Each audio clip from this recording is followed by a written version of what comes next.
രാമസ്വാമിക്ക് തോട്ടമുണ്ട് 8 അടി വട്ടത്തില്, തോട്ടത്തിൽ ഒരു പട്ടിയുണ്ട് 2 അടി പൊക്കത്തില്.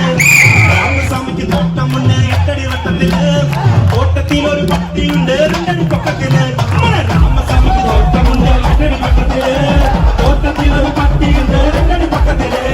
രാമസ്വാമിക്ക് തോട്ടമുണ്ട് 8 അടി വട്ടത്തില്, തോട്ടത്തിൽ ഒരു പട്ടിയുണ്ട് 2 അടി പൊക്കത്തില്. ഒന്നാം പക്കം, രണ്ടാം പക്കം, ഒന്നാം പക്കം